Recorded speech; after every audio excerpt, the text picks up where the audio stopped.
자, 그럼 첫 번째 질문 한번 보겠습니다. 자, EBS 2023학년도 대비 EBS 독서 지문의 193쪽 과학기술 6번째 과학기술 6번째 지문 페이지는 193쪽. 자, 요거는 기출문제 선생님 교재에 보면 물화생지 컴퓨터 이렇게 4개 분야로 나눠서 과학기술 책이 있어요. 그렇죠? 그 부분에 물화생지 중에 화학에 해당하는 부분이에요. 그래서 좀 후반부에 나오는 지문인데 이상기체에 대한 그래프가 나와서 문제가 나온 적이 있었는데 그 그래프가 굉장히 꽤 어려웠었던 그런 문제였습니다. 여기도 그 그래프가 나오고 있는데 이 그래프를 어떻게 풀어야 하느냐? 이게 관건이에요. 자, 그러면 결국은 가만히 보면 보세요. 선생님이 그 책을 만들 때 물화생지 컴퓨터로 나눠서 한 권을 만들고 철학과 그 다음에 철학, 법, 논리 하나가 뭐지? 경제 이렇게 4가지로 구성을 해서 또 한 권을 만들었다는 거예요. 그렇게 분류했었던 것은 가장 출제가 많이 되는 분야다라는 얘기고 그리고 그 지문은 10몇 년 동안의 기출문제 1년에 7개씩 나오는 기출문제 중에서 반복돼서 자주 출제되고 연관성이 있는 지문들을 선택했고 그 지문들을 순서를 잡았다는 거죠. 역사적으로 순서를 잡거나 관련도를 가지고 순서를 잡았어요. 뭔 말인지 알겠죠?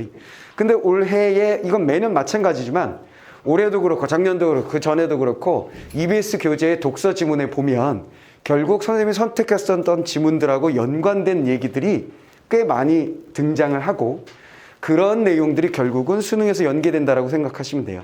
그러니까 수능은 역사적으로 비슷한 내용들이 반복이 되는데 독서에서 비슷한 내용이 반복될 수밖에 없는 건 그 분야에서 중요한 것들은 정해져 있고 그치? 그다음에 단행본으로 나와 있는 내용들 선택하기 쉬운 것들이 정해져 있기 때문이에요.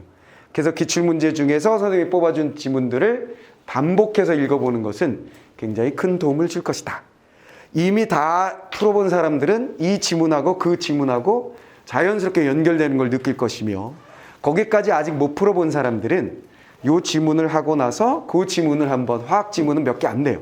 화학 지문이 상대적으로 물화생지 컴퓨터 중에 5가지 분야 중에는 출제 빈도가 가장 낮은 부분이기 때문에 그렇긴 합니다. 그러니까 지구과학 분야하고 화학 분야하고가 사실은 출제가 좀 덜 돼요. 근데 사실 뭐 섞어놓고 보면 물화생지에서 물리의 내용하고 화학의 내용하고 겹쳐지는 게 굉장히 많으니까 어떤 건 굳이 떼서 이건 화학에 넣을래 할 수 있는 것도 있겠습니다만은 어쨌거나 엄밀하게 고등학교 교과서를 차례를 놓고 비교해 봤을 때 화학이 상대적으로 덜 나오긴 덜 나와요. 오케이. 자, 그러면 요거는 또 화학이라고 얘기하느냐 역학이라고 되어 있으니까 이건 물리로 봐야 돼. 또 한편으로 보면 물리에 더 가까운 지문이라고 볼 수 있거든요. 근데 어쨌거나 한번 요 내용을 읽고 반드시 그 내용을 같이 읽어주시기 바랍니다.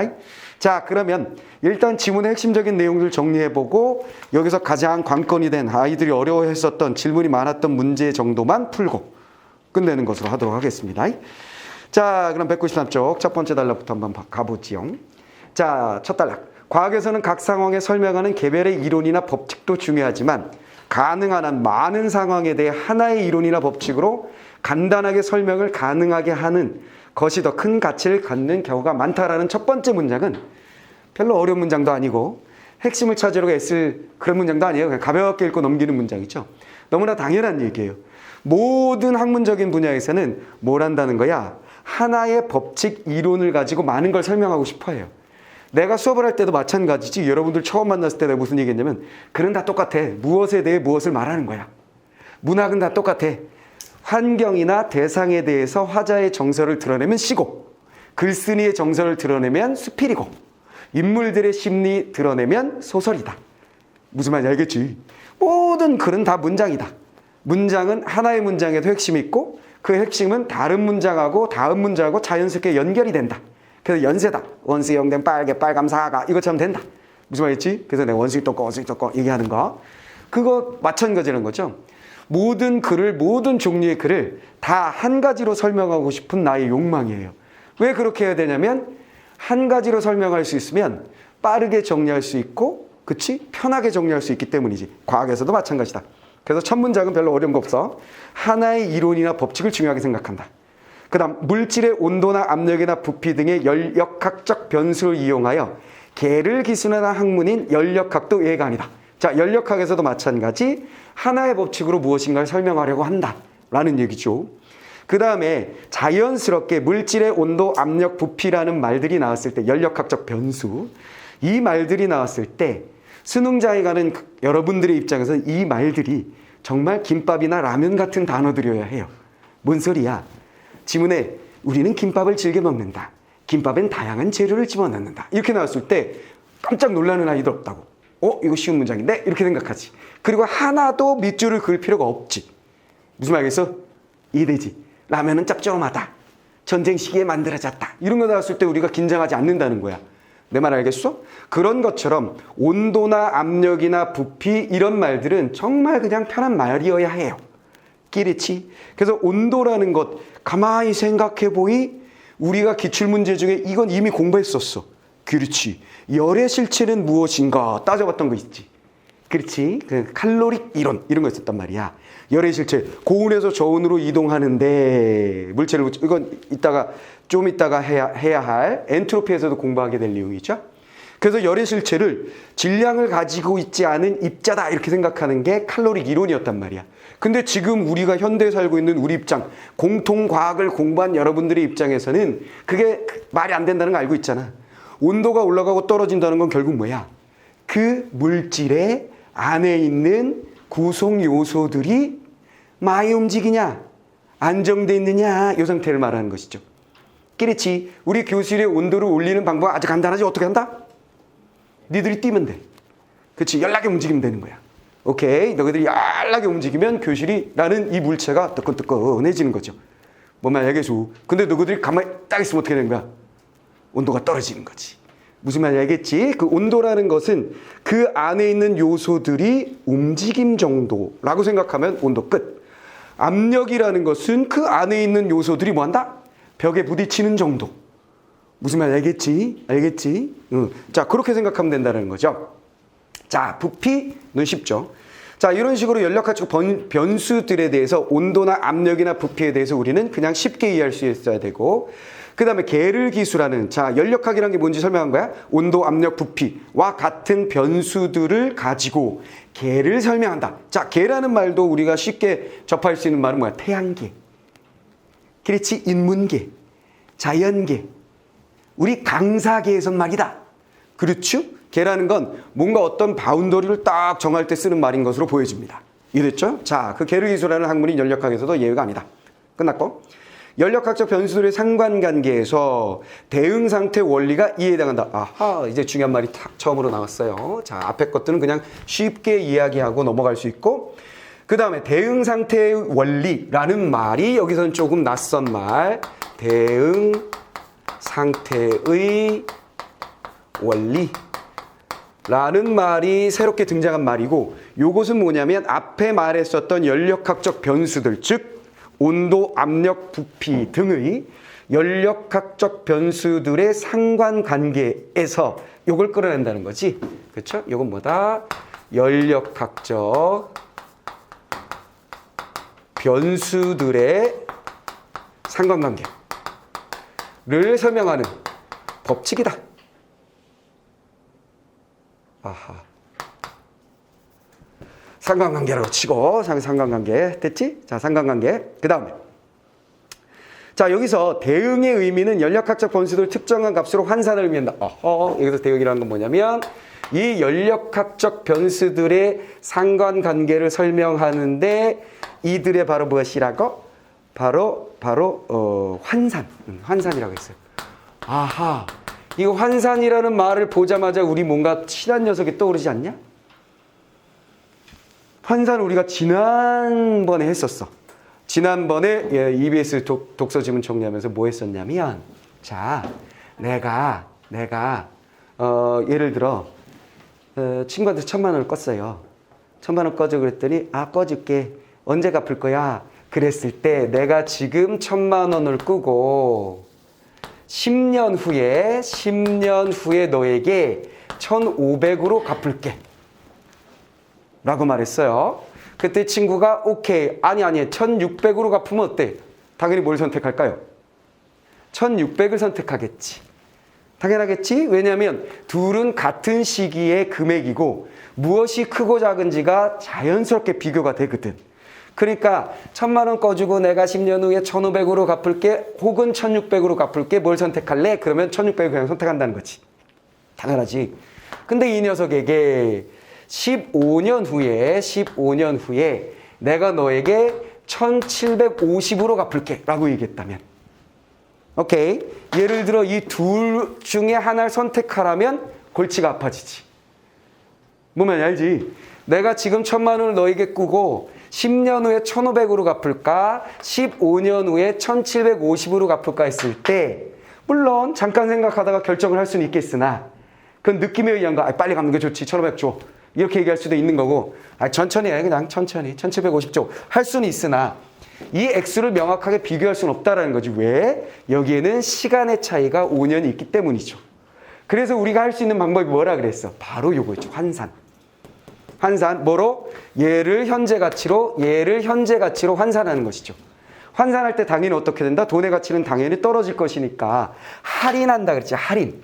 그래서 얘 전체 액수 중에 얼만큼을 떼어내서 없애버려서 현재 가치로 만들고 얘의 1500을 얼만큼을 떼어내서 할인해서 현재 가치로 만들게 되면 그때 비교가 가능하다 그랬지.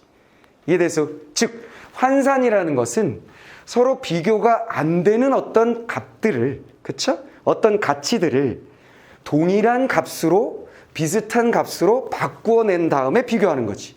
그렇다면 여기에 연력학적 변수라고 나와 있었던 온도나 압력이나 혹은 부피 같은 것들을 환산하면 서로 비교할 수 있다. 뭐 이런 얘기예요. 그 환산을 가능하게 하는 것이 뭐야? 하나의 일반적인 공식을 뚝 만들어내면 된다는 거지. F는 MA를 만들든 E는 MC제곱을 만들어서 툭 던져주면 양변에 뭘 곱하고 나누고 해가지고 얘는 뭐고 비슷하게 표현할 수 있는 상태가 만들어진다는 거죠. 그런 걸 과학자들은 추구한다. 그래서 여기서 환산이란 말이 등장을 했고, 이 환산이란 말은 우리가 앞에서 이건 뭐 어디였더라? 채권할 때 했던가? 그치? 채권할 때 했나? 할인율 하면서 공부했었던 내용이다. 그런 얘기입니다. 자, 그래도 어쨌거나 대응상태 원리는 하나의 법칙을 만들어낸 건데, 대응의 의미는 바로 환산이다. 대응상태 원리는 다양한 종류의 기체의 연력학적 상태를 단순하게 설명할 수 있게 해준다. 자, 이렇게 대응의 원리로 연력학적 변수들을 환산해내게 되면 무엇이 되느냐? 다양한 기체들을 단순하게 비교 설명할 수 있다. 이런 얘기예요. 그게 하나의 법칙이다. 이런 얘기입니다. 자, 그래서 첫 번째 단락에서는 일반적으로 과학에서 얘기하는 연력학에서 얘기하는 하나의 법칙으로 무엇인가 설명할 수 있는 것, 그 얘기였어요. 자, 두 번째 단락. 여기까지는 별로 어렵지 않았고, 다음과 같은 간단한 실험 생각해보죠. 실린더의 기체를 채우고 피스톤을 누르면 실린더 내부의 부피가 감소하면서 압력이 증가한다. 자, 이 문장을 읽으면서 우리는 당연히 뭐야? 항상 과학기술 혹은 경제지문에서는 뭐가 중요하다 그랬어? 공식관계. 됐지? 공식관계. 무엇이 증가한다, 무엇이 감소한다, 무엇이 늘어난다, 무엇이 줄어든다라는 말이 나오면 우린 바로 뭘 준비하는 거야? 개념 잡고 화살표. 됐죠? 여기도 마찬가지죠? 준비를 뜩 합니다. 부피가 감소하나 압력이 증가한다. 근데 이거 되게 쉬운 거지?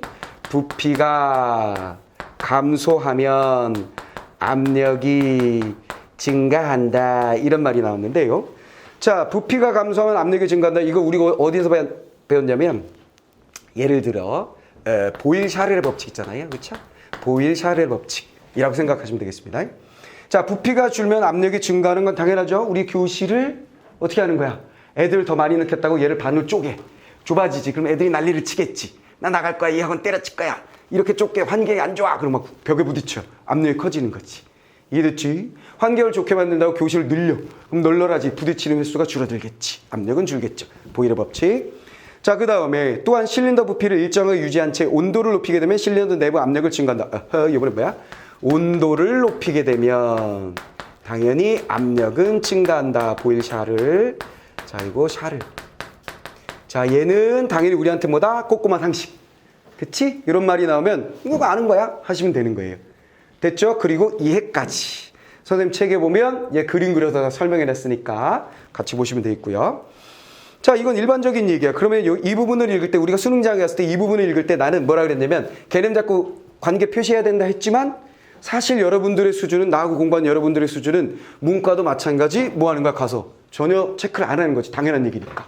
이 문장은 그냥 읽고 넘어가는 문장인 거야. 됐지? 자, 그 다음에 개를 이루는 기체, 압력, 몰당, 부피, 절대 온도의 상관관계를 방정식으로 표현한 것을 이상 기체의 상태 방정식이라고 하는데 이런 원리들을 가지고 뭔가 관계를 설명했어. 이런 연력학적 변수들의 관계를 설명한 것이 바로 뭐냐면 바로 이상기체 상태 방정식이에요. 바로 P 곱하기 공식이 나오네요. P 곱하기 몰당 부피는 뭐가 같다? 기체상수 곱하기 절대온도. 기체상수 곱하기 절대온도다. 이렇게 되어 있습니다. 공식이 좀 복잡하게 생긴 것으로 보아서 이 공식을 이용한 문제는 안 나올 것 같죠? 됐죠? 자, 그 다음에 뭐다? 이상기체.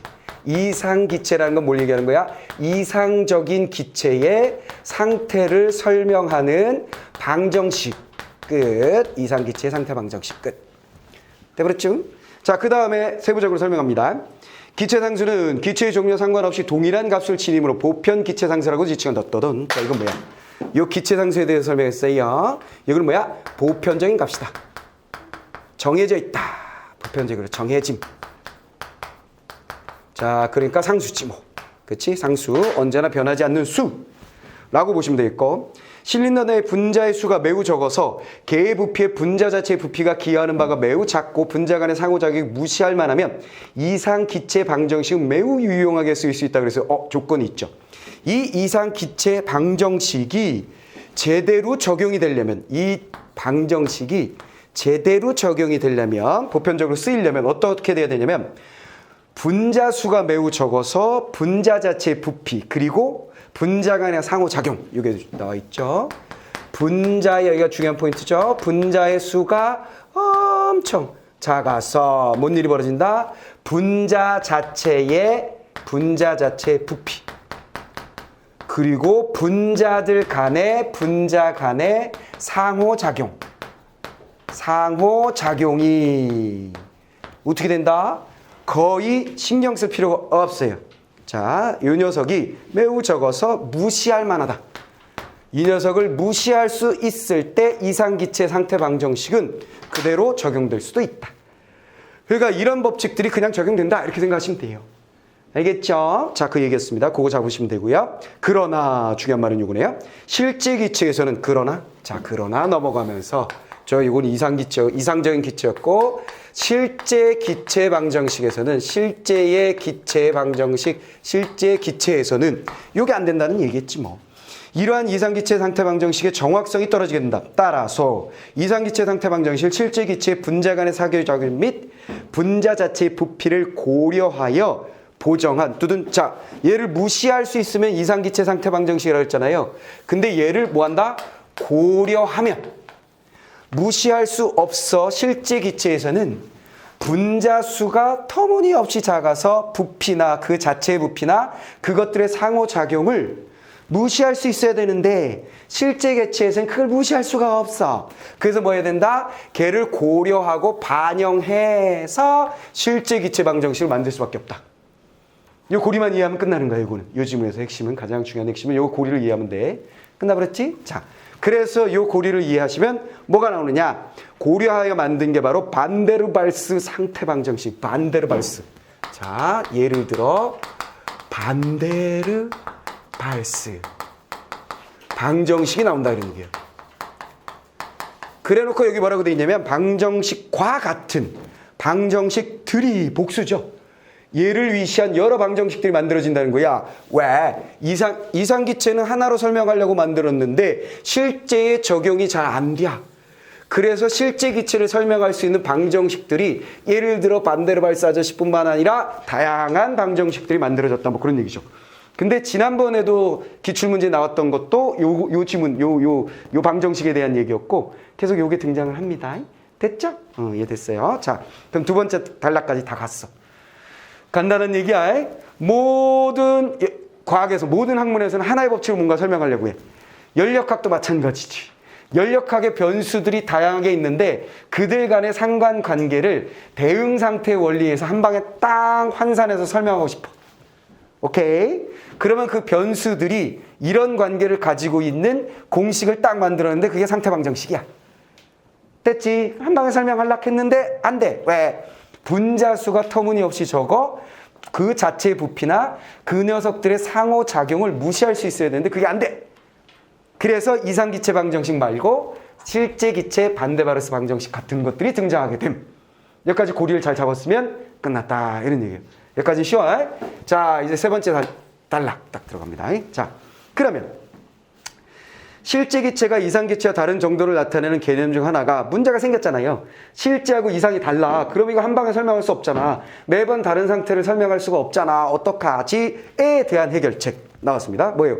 실제기체가 이상기체와 다른 정도를 나타내는 개념 중에 하나가 압축인자다. 자, 여기서 새롭게 등장한 건 압축인자. 요 말이 새롭게 등장을 하죠. 압축은 압축이고 인자라는 말은 단어 공부, 어휘 공부하면 보면 어떤 변화, 요인이죠. 어떤 일을 일으키는 이유가 되는 요소들을 인자라고 생각하시면 되겠어요. 요인 요소. 자, 압축인자는 뭐냐? 둘의 관계, 즉 실제와 이상 사이의 차이를 설명한다 그랬어요. 실제와 이상의 차이. 이 녀석의 특징 뭐다? 실제와 실제기체와 그 다음에 이상기체. 이상기체의 차이를 설명해주는 녀석. 그 차이를 설명할 수 있다면 역시 뭐가 되는가? 한 방에 뭔가 설명할 수 있는 결론이 나왔다. 라는 얘기가 되겠죠. 자, 압축인자란 설명 안 해. 다시 잡고 어떤 기체의 부피를 이상기체 몰당 부피로 나눈 값이다. 아하, 공식 나왔다.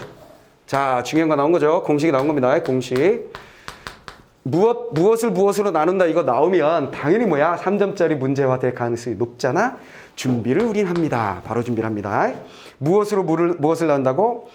이상기체의 몰당 부피를 가지고 실제기체의 몰당 부피를 나눈다 그랬어요. 자, 실제기체의 몰당 부피 여기 공식에서 나왔던 그냥 써버리죠. 편하게.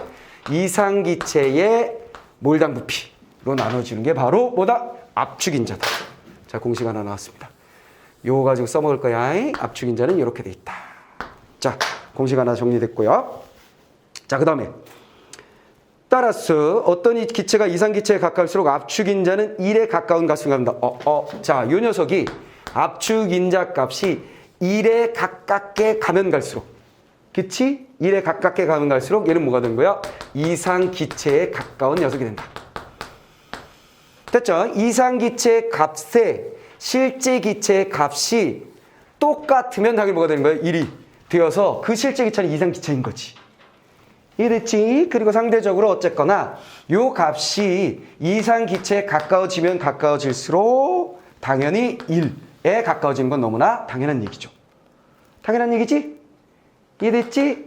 자, 그런 얘기예요. 자, 그럼 어떤 상황에서 이상기체 방정식에 의해서 부피를 구했어. 그것이 100이요. 똑같은 상황에서 실제기체의 부피를 구했어.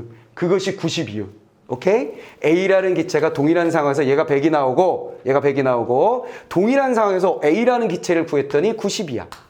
동일한 상태에서 B라는 기체의 녀석의 몰당 부피를 구했더니 50이야.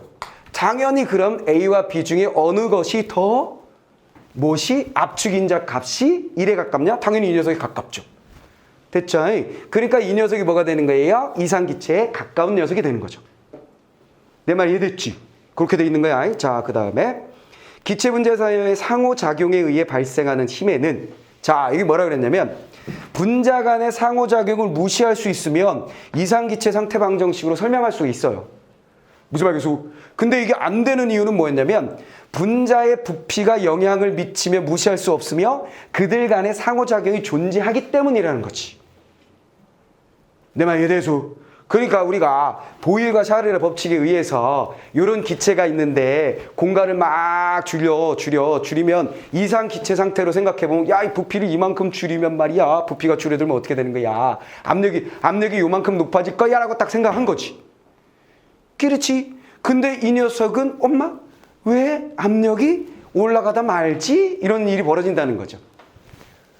뭔 말인지 이해됐어? 그 이유는 뭐다? 그 안에 있는 들어있는 애들이 다르다는 거지. 무슨 말이겠어? 여기 있는 반 애들이 교실의 벽을 막 눌렀을 때 인고해. 난 여기서 버틸 거야. 이 학원에서 버텨가지고 나는 반드시 대학을 갈 거야. 그러고 있는 거야. 옆반에는 교실의 벽을 조금 줄였더니 뭐야? 애들이 다 튀어나와. 나네 다른 학원 갈 거야. 이렇게 된다는 거지. 즉 그 차이는 뭐였어? 구성 인자들의 차이였지. 무슨 말이겠지? 그래서 구성하고 있는 요소들 바로 분자들 간의 상호작용을 우리는 신경 쓰여줘야 된다 이런 얘기예요. 그래서 기체 분자 사이의 상호작용에 의해 발생하는 힘에는 인력과 반발력이 있는데 인력이 반발력에 비해 우세할 경우에는 떠든 자 중요한 것도 나왔죠. 경우.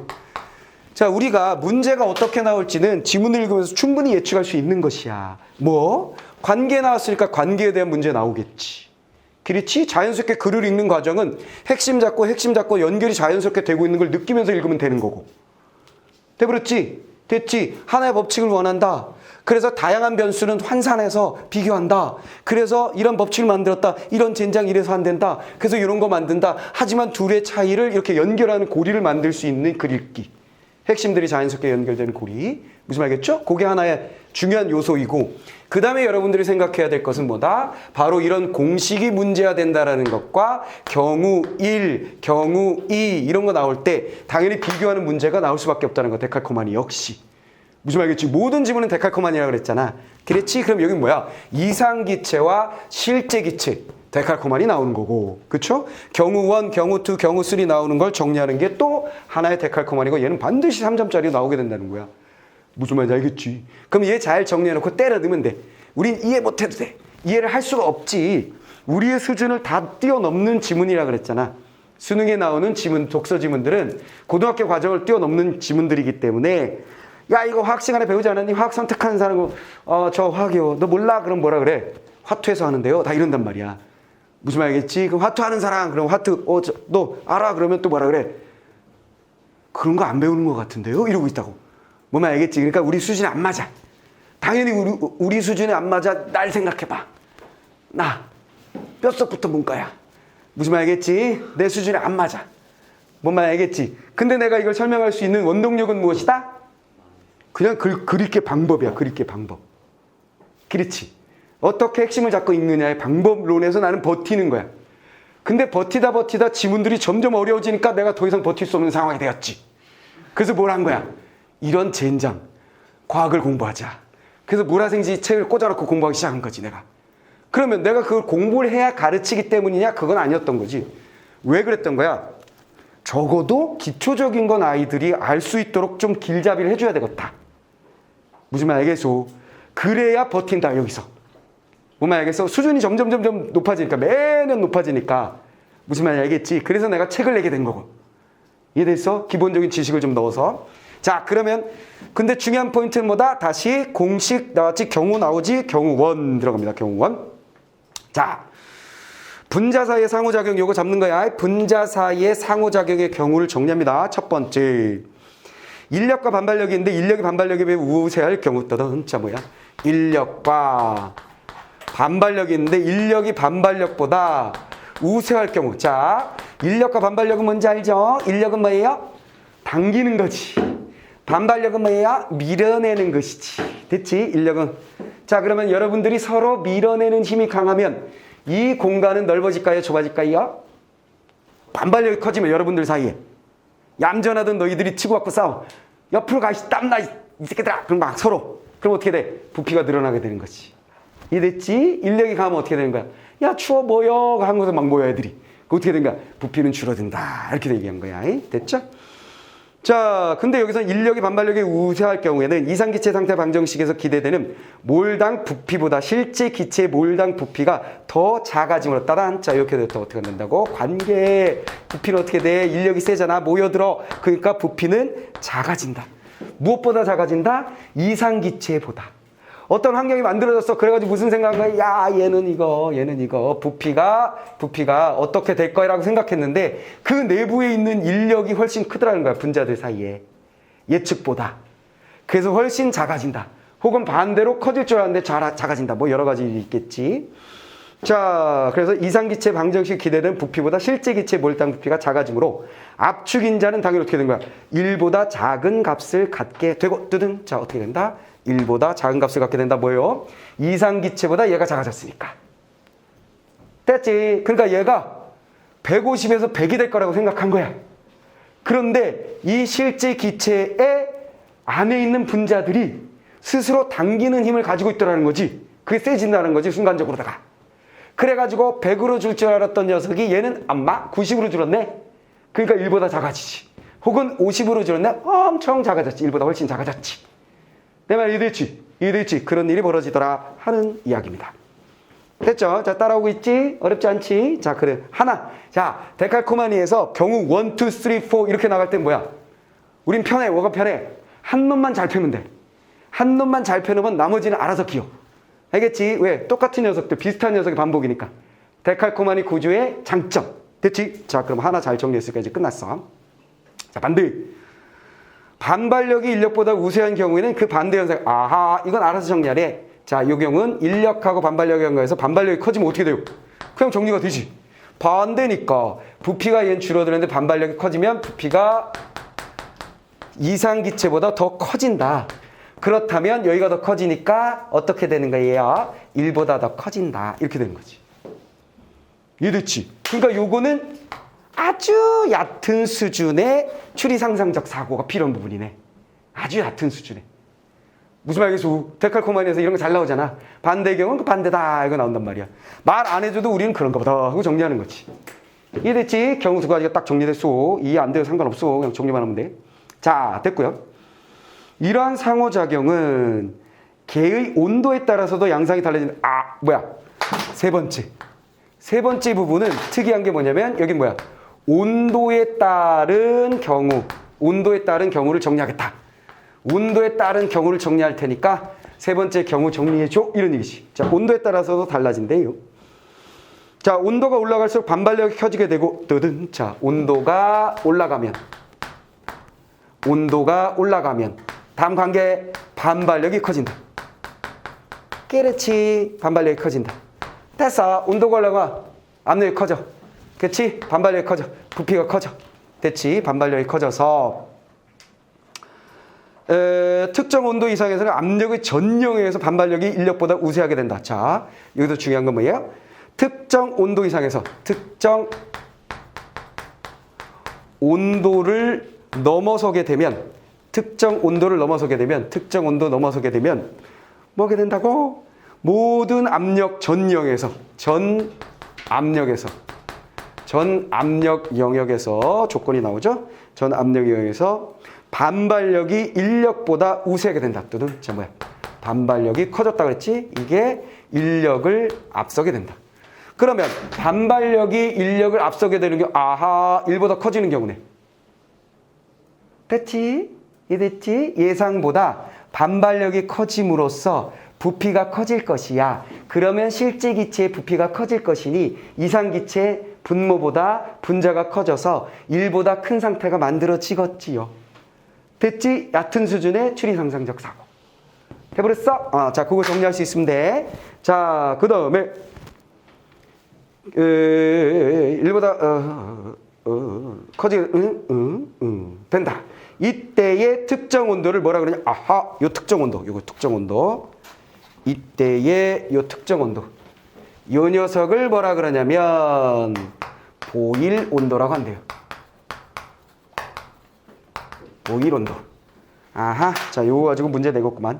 자, 압축인자의 유용성은 복잡한 실제 기체의 상태 방정식을 이용하지 않고도 어떤 물질의 압축인자만 알고 있으면 물질의 부피를 바로 알 수 있다는 데 있다. 뜨든. 자, 요거만 가지고 뭐 할 수 있다고? 이 압축인자만 알고 있으면 차이가 드러나기 때문에 뭘 할 수 있다고? 바로 물질의 부피를 알 수 있다. 물질 부피가 따당 떨어지더라. 자, 이렇게 정리가 끝났어요. 돼버렸죠? 자, 이것도 반대의 경우는 뭐 특정 온도 이상이라고 했으니까 이하에서는 뭐 이게 나올 수도 있겠는데 뭐 여기까지 정리해 줬으니까 세 가지 경우로 정리해 놓고 문제를 푸시면 되겠습니다. 됐죠? 자, 됐어요. 자, 얘는 그냥 문제 풀이로 들어갈 거예요. 바로 문제가 풀립니다. 자, 그 다음에 네 번째 단락. 자, 일정한 온도에서 기체의 압력과 몰당 부피의 값이 서로 하나의 값이 커지면 다른 하나가 감소하는 관계를 갖는다. 압력과 부피 반비례 보일의 법칙 그냥 갖는다. 됐지? 이건 상식. 됐죠? 자, 그래서 가령 이산화탄소 기체를 실린더에 채운 후에 실질적인 기체를 채운 거죠. 실린더 내부의 부피를 줄여가는 경우를 그림을 보며 생각해보자. 그래서 아하, 그림을 보면서. 그럼 우리는 어떻게 하는 거야? 그림을 보는 거야. 그림을 보는 거야. 자, 그림 다음 페이지에 있는 그림을 보면서 봅니다. 자, 이때 그림을 보면 생각해보자. 이때 부피와 압력의 관계를 살펴보면 특정 온도 이상에서 압력과 부피 사이에는 위의 반비례 관계가 성립한다. 하지만 특정 온도 아래에서는 실린더 내의 기체 부피를 줄여가면 압력이 커지다가 더 이상 커지지 않고 일정하게 유지되는 구간이 나타난 후 다시 압력이 급격하게 증가하는 현상을 관찰할 수 있다. 이때 압력이 일정하게 유지되는 구간에서는 기체가 계속해서 액화하기 때문에 압력이 더 이상 커지지 않고 같은 압력을 유지하게 된다. 자, 이게 뭔 소리예요? 그림을 한번 보세요. 뭔가 그래프가 있죠. 자, 그림을 한번 그래프 파악하기. 자, 그래프 파악하기 한번 해봅시다. 자, 그래프를 파악할 때 항상 중요한 건 뭐라 그랬지? X축과 Y축. 됐지? 제일 먼저 할 거 X축과 Y축. X축이 뭐야? 부피. Y축이 뭐야? 압력. 자, 여기서 얘기하고 있는 건 뭐였냐면 첫 번째,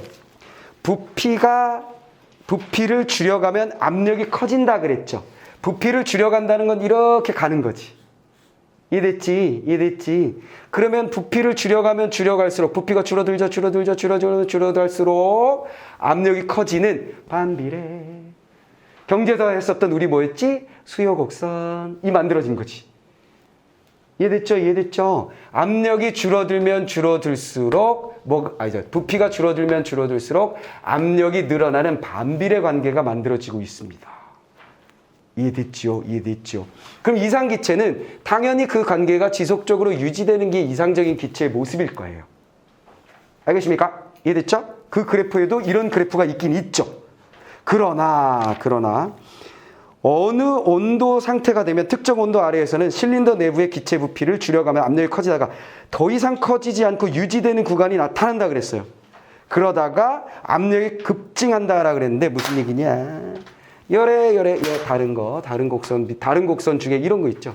쭉 가다가 압력이 안 줄어든다는 얘기지. 압력이 안 늘어난다는 거지. 이렇게 유지돼서 간다는 거예요. 이해됐지? 그러다가 어느 선에서 갑자기 확 늘어나게 되더라. 이런 곡선이 보이죠 또? 이런 곡선이 보이죠? 자, 이런 곡선이 만들어진다는 얘기예요. 자, 그럼 왜 이러냐? 일정하게 유지되는 구간에서는 기체가 계속해서 액화되기 때문이다 그랬어요. 특정 온도 아래에서 이런 일이 벌어지다가 여기는 바로 액화되는 상황이었구나. 액화. 끝. 됐지? 액화된 후에는 부피를 줄여감에 따라서 다시 액화된 다음에 다시 급격하게 올라가는 부분, 급격하게 증가하는 부분이 생긴다. 이러한 액화 현상이 처음 일어나는 온도를 임계온도. 자, 여기가 이렇게 일어나는, 그렇죠? 액화가 일어나는 이 부분을 뭐라 그런다? 임계온도래요. 왜 우리가 임계라는 말은 친해져야 되죠? 임계치에 다다랐다라는 얘기는 뭔가 변화가 이루어질 시점이 됐다라는 거지. 무슨 말 알겠어? 나 큰일 났어. 빨리 가. 참을 수 있어. 좀만 참을게. 그러다가 나 가야 돼. 임계치에 다다랐어. 이거 무슨 말이겠지? 임계치에 다다라서 이렇게 된다. 그런 얘기입니다. 자, 그래서 임계온도란다. 그림에서 볼 수 있듯이 임계온도에서는 변곡점이 나타난다. 그렇지? 곡선이 뭔가 변화되는 지점 나타났죠. 그 다음에 이때 변곡점에 해당하는 몰당 부피를 임계몰당 부피, 압력을 임계압력이라고, 이런 임계온도에는 기체마다 고유한 값을 가진다. 그랬어. 자, 그래서 어쨌거나 임계온도는 기체마다 고유한 값을 가진다. 끝. 돼버렸죠? 이해됐죠? 그러니까 고유한 값을 가지니까 어떤 기체인지를 알아낼 수 있는 녀석이 되겠네, 뭐. 이해됐죠? 이해됐지? 자, 그 그래프를 봤고요. 그래서 전에 기출문제로 나왔었던 게 요거야. 공을 막 누르는데 어느 순간에는 당연히 쭈그러들어야 되는데 더 이상 쭈그러들지 않는 지점이 생긴다. 무슨 말이겠어? 그 문제 함께 반드시 풀어보시기 바랍니다. 자, 5번째 단락은 별거 아니에요. 5번째 단락은 복잡해 보이지만 결국은 어떤 개의 몰당 부피 압력 온도를 각각 임계 몰당 부피 임계 온도 임계 부피 임계 압력으로 나눈 값을 환산 부피 환산 압력 환산 온도가 된다 그랬어요. 자, 앞에 뭐라 그랬냐면 환산해야만 다양한 기체들을 단순화해서 설명할 수 있고 비교할 수 있다 그랬잖아. 그 환산하는 방법이 뭘 하는 거라면 바로 각각의 변수들을 임계 변수로 나눈다는 것이지. 무슨 말이겠소? 어떤 기체의 현재 온도를 임계 온도로 나누고 등등 이렇게. 그러면 그게 바로 뭐가 되느냐? 환산 변수가 만들어진대. 근데 그 환산 변수가 왜 만들어지는지 어떻게 하는 건지 우리 몰라도 돼 그냥. 무슨 말이겠어? 임계를 이용해서 환산을 만들고 환산을 만들면 아까 했던 것처럼 10년 후에 1500과 15년 후에 1750을 현재의 가치로 환산하면 뭐가 이득이 되는지 비교할 수 있는 것처럼 다양한 기체들 한 방에 비교할 수 있는 것이 가능해진다. 이런 얘기예요. 그렇게 되면 뒷부분으로 넘어가면 여기 생략하고 넘어갈게요. 반대 바르스 상태 방정식에서 상태 방정식 한번 보세요. A와 B가 있죠. 이걸 뭐라 그랬냐면 자, 실제 기체 분자 간의 인력을 고려한 개수 A와 기체 분자 자체의 부피를 감안한 B. 뭐라 그랬어요? 자, 분자 간의 상호작용과 분자 간의 부피를 무시할 수 없어 고려해서 반대바르스 방정식이 만들어진다 그랬잖아요. 그래서 만들어진 것이 뭐냐면 A와 B가 그 공식에는 들어간다는 얘기야, 반대바르스. 이래서 근데 우리가 뭘 했냐면 압축 인자를 통하여 뭔가를 살펴보다가 임계 온도, 임계 변수를 가지고 얘네들 뭘 할 수 있다는 걸 환산할 수 있다는 걸 알아먹었다는 거야. 뭔 말이겠소? 이해됐소? 그래서 환산을 해버리는 거야. 환산을 해버리면 뭔 일이 벌어지냐? 얘네들이 없어진다는 거지. 이해됐소? 그래서 제일 마지막에 A와 B가 사라지며 환산 온도와 환산 몰당 부피가 만의 식이 된다. 즉 기체의 종류와 상관없이 같은 환산 온도와 환산 몰당 부피에서 기체는 같은 환산 압력을 갖게 되어 A, B가 없어지니까 공통적으로 설명할 수 있는 상황이 만들어진다. 이런 얘기네. 이해됐어? 세부적으로 뭔지 나도 잘 몰라. 당연히 내가 어떻게 알아? 뭔 말이겠어? 근데 뼈대는 잡을 수 있다. 뼈대는 잡을 수 있다. 뼈대를 잡는 건 뭐라고? 하나의 원칙을 만들어가지고 설명하려고 그러는데 그게 쉽지 않다. 그래서 환산해야 된다. 예를 들어 이런 것들이 있는데 이런 법칙을 이용한 게 바로 이상기체지만 실제의 분자의 부피와 실제 분자의 상호작용으로 얘가 성립이 안 된다. 그래서 만든 게 다양한 방정식들이 있다. 근데 우리가 얘에서 멈출 것이냐? 아니다. 우리는 압축인자라는 녀석을 가지고 오케이 다양한 기체들을 차이를 설명해낼 수 있더라. 오케이 그래서 요렇게 설명한 다음에 이 과정에서 만들어진 임계치를 가지고 환산을 하여 반데르발스의 방정식의 개수인 A와 B를 떨어내버린다. 이런 얘기예요. 알겠냐? 대강 정리는 됐지? 정리됐지? 자, 그러면 이제 애들이 제일 질문이 많았던 문제, 질문이 제일 많았던 문제, 그래프 문제 한번 볼게요. 이거 하나 하면 끝입니다. 자, 이 그래프 문제를 한번 풀어볼게요. 자, 3번 문제 하나 풀면 끝. 자, 3번 문제 어떻게 돼 있냐면 여기가 뭐야? 압축인자요. 아하, 압축인자란 얘기는 뭐예요? 여기 있죠? 실제 요거 압축인자라는 얘기는 이상기체의 부피분의 압축인자의 부피 이렇게 되어 있는 거. 됐지? 자, 그 다음에 오른쪽에 뭐가 있어요? 압력. X축은 압력. 압축인자 이렇게 되어 있습니다. 그 다음에 아하, 여기 뭐가 있냐면 이상기체. 이 이상기체. 그 다음에 여기 뭐가 있어요? A라는 녀석이 있어요. 그 다음에 여기 B라는 녀석이 있습니다. 끝났어요. 됐지? 자, 이렇게 해놓고 지금 뭔가를 묻고 있습니다. 자, 그림은 상온에서 실제 기체. 아하, 이건 뭐야? 자, 여기서 첫 번째 조건 항상 그래프 나오고 내가 뭐라 그랬냐면 X축 보고 Y축 보고 값이 뭔지 보고 그래프의 모양 보고 놓치면 안 되는 거 그래프의 제목이나 작은 제목이나 설명. 됐지? 자, 그래프의 설명. 상온에서 실제 기체 A와 B, 이상 기체 압력에 따른 압축 인자에 그랬다. 아하, 얘는 뭐야? 상온. 상온, 그냥 일반적인 온도. 일반적인 온도. 자, 실제 기체 A, 실제 기체 B. 선택지 보세요. 실제 기체 A, 실제 기체 B, 이상 기체 압축 인자가 만나는 점의 압축 인자 값은 여기다. 자, 여기. 여기 뭐야? 압축 인자 값은 실제 기체는 뭐가 돼야 돼? 이상 기체분의 이상 기체가 되겠지. 그렇지, 여기는. 그리고 얘가 여기서 만난다는 얘기는 뭐야? 이상 기체와 압축 인자가 같다는 얘기잖아. 그렇지? 그렇다면 우리는 여기를 뭘로 봐야 돼? 1로 봐야 되겠네. 이해되버렸지요? 이해됐지요? 얘가 A 기체도 B 기체도 만나는 점은 당연히 압축 인자가 이상 기체와 실제 기체가 일치하는 점.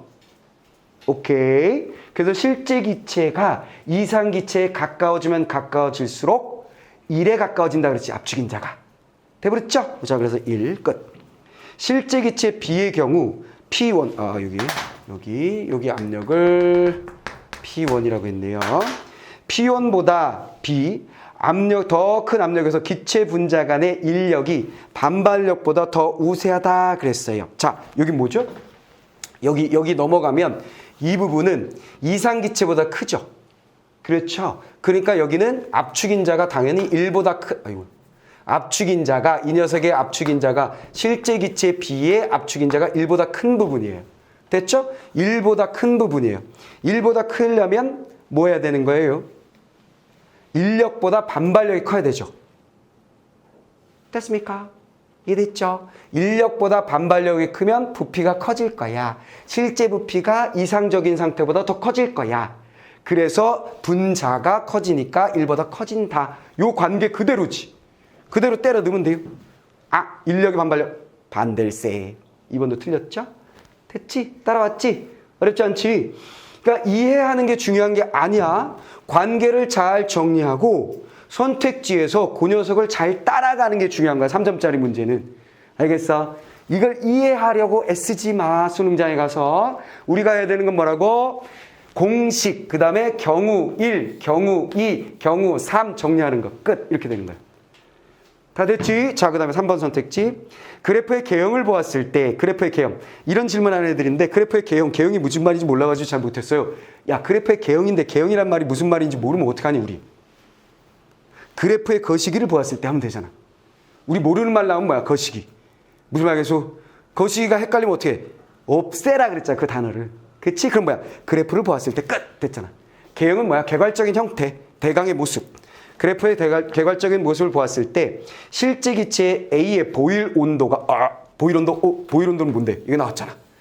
보일 온도라는 건 뭐라 그랬어? 특정 온도로서 어떤 일이 벌어지는 거야? 반발력이 인력보다 큰데. 됐어. 특정 온도, 보일 온도에 다다르면 전 압력 부분에서 반발력이 인력보다 크게 돼요. 반발력이 인력보다 크면 뭔 일이 벌어지는데요? 부피가 커져서 1보다 커. 끝나버렸지? 끝나버렸지? 자, 보세요. 자, 보일 온도가 실제 기체 B의 보일 온도보다 낮다 그랬는데, 자, 여기 A는 어때요? A는 지금 보니까 전 영역의 전 압력대에서, 오케이? 반발력이 인력보다 큰 상태인 것으로 보여지죠.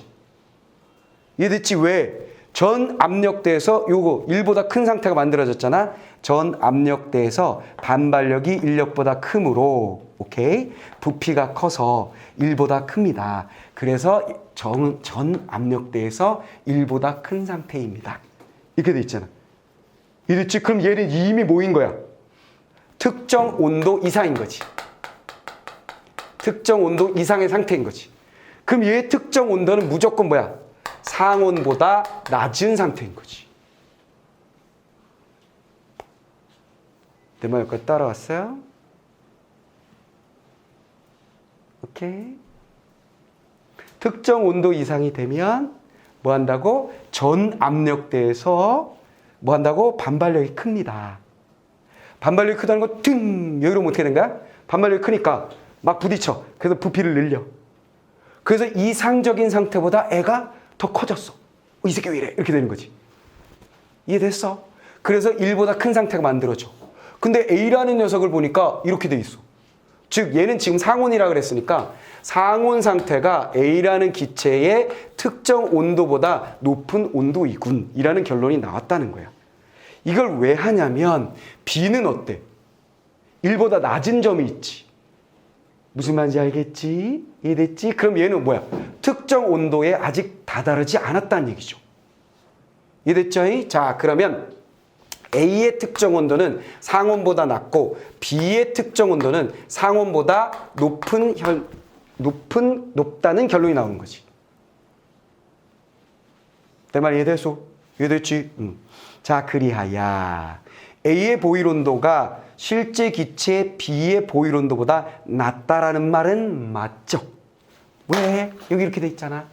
상온보다 A의 특정 온도는 낮고 그 다음에 얘는 전 영역대에서 1보다 큰 상태를 만들어내지 못하고 있기에 상온은 이 녀석에게 아직 특정 온도가 아니군. 더 높아야겠군. 이렇게 되는 거지. 이래서 그래서 이 녀석의 특정 온도는 즉 A의 특정 온도보다 상온이 높고 상온보다 B의 특정 온도는 높음. 이런 식의 정리가 가능해짐. 요게 따라와야 되는데. 됐냐? 응? 응. 됐지? 반응 좀 보여줘봐. 된 거지? 안 됐으면 조금 생각해보고 또 물어봐.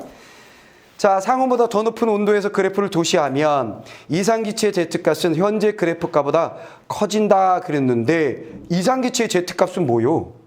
그냥 언제나 1인데? 더 커지는 게 어디 있어? 이상기체는 이상기체분의 이상기체의 Z값은 이상기체분의 이상기체인데. 그치? 자, 압력이 0에 수렴할 때 압력이 0쪽으로 가는 거지. 0쪽으로. 여기서 이쪽으로 가는 거야. 0쪽으로 갈 때 실제 기체 B와 달리 실제 기체 A는 이상기체의 성질에서 더 벗어나게 된다. 아, 뭔 소리야. 지금 가니까 일로 가면 갈수록 얘네들 뭐야? 이상기체에 가까워지고 있잖아. 압력이 0으로 수렴할 때 얘네들은 여기로 간다. 나머지는 쉽지. 여기서 제일 좀 헷갈렸던 건 이 보일온도를 정리하는 거였어요. 그래서 보일온도는 특정 온도 이상일 때 얘가 1보다 커지는 그 지점, 그 온도를 보일온도라고 얘기합니다. 전압력대에서. 그래서 얘를 보니까 전압력대에서 이 녀석이 1보다 크네. 압력만 있으면 무조건 얘는 1보다 크네. 그래서 요 상온이라는 것이 이 특정 온도보다 높은 온도인가 보군. 이런 결론이 나온 거야. 반대로 뒤집어서 얘는 뭐야? 아직 얘가 전압력대에서 1보다 크지 않으므로 여기 요만큼은 1보다 크지 않잖아. 1보다 작잖아. 그치? 1보다 작은 지점이 있어. 압력대 중에. 그러므로 얘는 아직 특정 온도가 아닌 모양이군. 됐지? 그치? 그래서 이 녀석의 특정 온도는 뭐죠?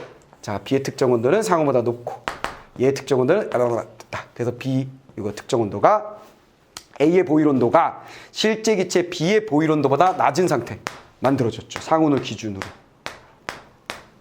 이해됐어? 그래서 결국은 뭐 한 거야? 알았어. 압축인자를 이용하니까 실제 기체와 이상 기체 사이에 뭔가 비교가 되긴 되네. 이래서 뭔지 우린 잘 모르지만 하여간 그게 되는 것 같음. 자, 됐냐? 됐어? 이해됐어? 자, 그러면 여기서 우리가 주의해야 될 것은 사실은 자, 이런 연력학적 변수들에 대해서 익숙해진 것, 부피, 압력, 온도 이런 녀석들에 대해서 익숙해지는 것, 이들의 관계를 상식적으로 알고 있는 것, 이상기체라는 것과 실제 기체라는 것의 개념 차이에 대해서 알고 있는 것. 무슨 말이겠지? 그 다음에 이 환산이라는 게 중요하다라는 거. 다양한 부분에서 환산을 쓰고 있잖아. 환산이란 건 다른 어떤 기준을 가지고 있는 걸 한 기준으로 몰아붙여서 비교할 수 있도록 만드는 거구나. 이런 거. 그 다음에 중요한 건 이런 문제를 풀 때는 공식과 경우를 따다닥 잘 정리하여 푼다. 이해됐어? 바로 대입한다. 이해됐지? 요거 연습이 제일 중요해요. 여기서는. 요건 암기사항은 아니고 그냥 연습만 하면 되는 거고. 오케이? 됐지?